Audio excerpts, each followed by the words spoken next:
안녕하십니까. 거꾸로 투자하는 쇼킹 부동산입니다. 무조건 11개월 안에 폭락시켜야 하는 정부 시작해보겠습니다. 자, 예상한 대로 지방 보궐선거가 싱겁게 끝이 났습니다. 국민의힘의 오세훈 후보가 당선이 됐고요. 부산시장은 박영준 국민의힘 후보가 당선이 됐습니다. 기존의 여론조사에서 크게 벗어나지 않는 결과가 나왔습니다. 그래서 아마 이 개표방송 끝까지 보신 분들 거의 없을 거예요.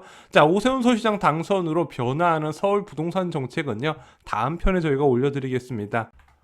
자, 우선 여당에서는 1년 만에 급변한 상황에 당황했을 겁니다. 불과 1년 전에 있었던 제21대 국회의원 선거에서 이 정치 신인에게 패배했던 오세훈 후보가요, 여당 거물 정치인을 가볍게 이겨버렸다는 거죠. 이것이 과연 후보 개인의 문제일까요? 자, 여당은요, 민심의 변화가 일어난 원인을 찾아서 조치를 취해야 되는 상황입니다. 지금 20대 대통령 선거가요, 1년도 남지 않았는데, 차기 대선 주자 선호도 조사 결과 보면은요, 윤석열 전 검찰총장 지지율이 갈수록 올라가고, 이변이 없는 한 당선이 될 줄 알았었던 이제 여당의 대선 주자는 지지율이 계속 낮아지고 있다는 거죠. 자, 그러면은 어떤 부분에서 변화가 일어났을까? 자, 저는 이거 두 가지로 압축될 수 있을 것 같습니다. 전국 아파트 가격과 전세 가격급 등의 민심이 악화된 상황에서 공직자 투기 의혹이 결정타를 날렸다 이렇게 보고 있는 부분입니다. 자, 그런데 이걸 여당에서 잘 판단을 해야 돼요. 왜냐면은 LH 사태 이후에 민심이 바뀌긴 했지만 이 LH 사태 이가 근본 원인은 아니에요. 근본 원인은 부동산 급등이 맞다는 거죠. 자, 현 정부와 민주당이 바보가 아니라면 앞으로 11개월 이내에 주택 가격을 급락시켜야 우리가 산다는 거 잘 알 겁니다. 자, 집값에 분노한 무주택자도 이것을 기대하며 야당 후보에 투표를 했다, 개인적으로 이렇게 생각을 하고 있어요. 자, 이것 때문에 향후 정부와 여당의 부동산 스탠스가 바뀔 가능성이 있다고 보여지고 있습니다. 현재 정부의 움직임은요, 과열만 방지하자는 대책이거든요. 이것을 급락 유도를 시켜야 되는 상황으로 바뀌었다는 거죠. 자, 어떻게 1년도 안 남은 상황에 부동산을 급락시킬까? 가능할까요? 간단합니다. 올해 2월부터 시작된 거래 급감을 내년 3월까지 유지시키면 되는 거예요. 그러면은 서울 지역 6개월 정도 거래 급감이 이어나면 경기도 지역도 같이 하락 추세 나타나니까 지금부터 거래 급감 꾸준히만 이어져도 내년 3월 정도에는 상당 부분의 부동산 거품이 제거될 수 있다, 이렇게 말씀을 드렸죠.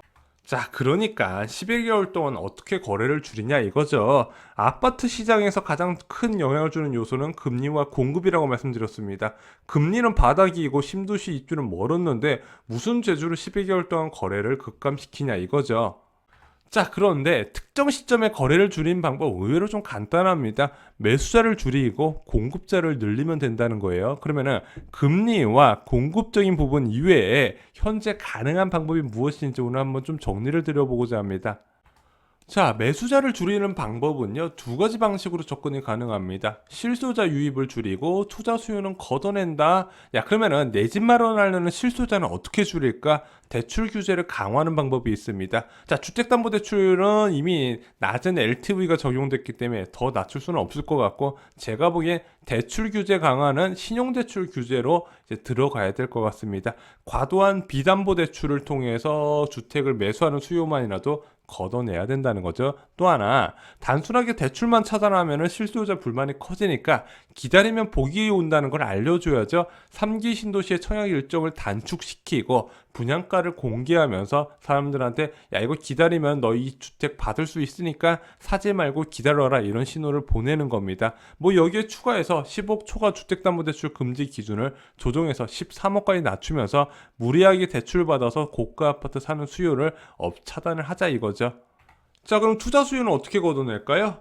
자, 먼저 투자 수요는요, 좀 나눠서 봐야 돼요. 지금 가장 크게 문제되는 게 무주택 갭 투자거든요. 나는 집을 안 갖고 있는 상황에서 월세 거주하고 영끌 투자해서 레버리지 2배, 3배 일으켜서 주택을 매수하는 케이스인데, 자, 왜 이 무주택 갭 투자가 문제가 되냐? 지금 다주택자 규제가 주택 수에 따른 규제인데, 나는 실거주할 목적이 없음에도 불구하고 강남권이나 이제 서초 지역에 고가 아파트를 매수하는 수요가 지속적으로 유입이 되고 있단 말이에요. 그러면 이 사람들이 왜 살 수 있겠냐? 1주택자라서 혜택을 본다는 거예요. 그 혜택을 빼면 되는 겁니다. 비거주 주택의 양도세, 종부세, 취득세를 강화하는 방안이죠. 부분이죠. 이거 정말 효과 있을 겁니다. 특히 강남 지역의 수요 줄이는데 특효약일 거라고 생각합니다. 두 번째, 다주택자 신규 진입 차단. 야, 취득세 중과 8%대로도 그래도 유입되는 경우가 계속 있거든요. 그리고 비규제 지역으로 자꾸 투자하는 수요가 있기 때문에 이 부분을 좀 강화하는 방안이 낫지 않을까. 그냥 싱가포르처럼 12% 때리면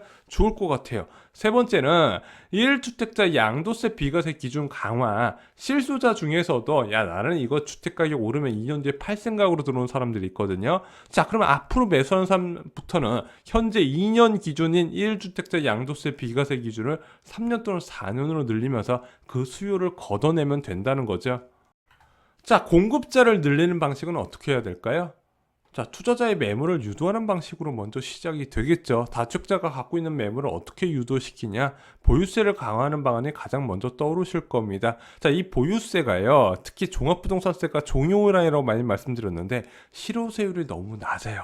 이 실효세율이 낮은 원인 두 가지는, 첫 번째는 인별과세 제도라는 부분, 두 번째는 기본 공제가 6억까지나 되기 때문에 공시가격에서 부부 합산 기준 12억까지 공제가 가능할까? 실제 실효세율이 턱없이 낮더라. 그래서 이것을 3억 원으로 낮춰야 될 필요성이 있다는 부분입니다. 야, 다주택자 기본 공제는 축소하고 뭐 정말 많은 1주택자 종부세는 좀 낮춰주든가 이런 식으로 대안을 제시를 한다는 부분이죠. 두 번째, 주택임대사업자 양도세 감면 혜택 기한을 설정해야 된다는 거예요. 자, 지금 자동 말소나 자진 말소한 사람들 양도세 감면 혜택 언제까지 받을 수 있죠?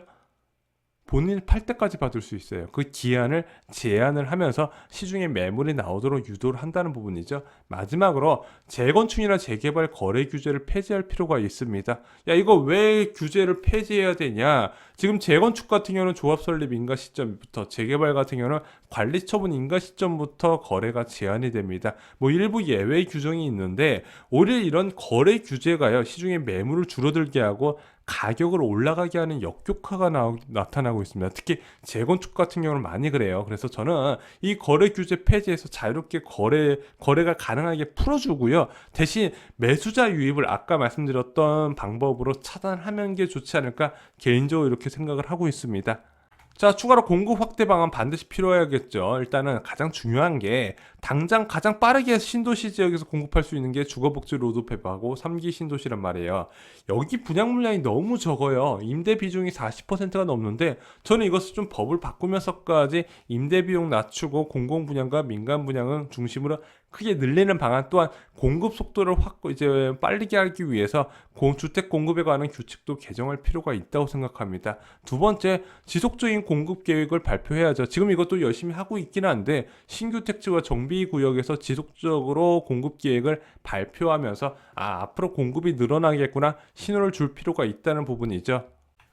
그리고 뉴질랜드 사례도 좀 참고를 했으면 좋겠습니다. 자, 뉴질랜드가 부동산 투기와의 전쟁을 선포했어요. 저금리가 지속되니까 부동산 시장이 들썩들썩거렸거든요. 자, 그런데 정부가요, 뉴질랜드 정부가 중앙은행의 통화정책 결정 시 주택 가격을 반영하도록 촉구를 했습니다. 한마디로 저금리의 부작용 부분도 통화정책이 좀 반영을 했으면 좋겠다, 이런 의견을 제시한 거예요.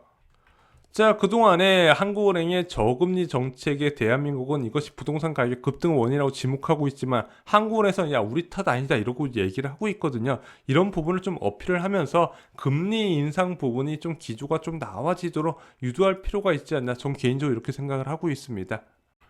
자, 과연 정부와 여당이 그동안 했던 것을 반복을 할까요?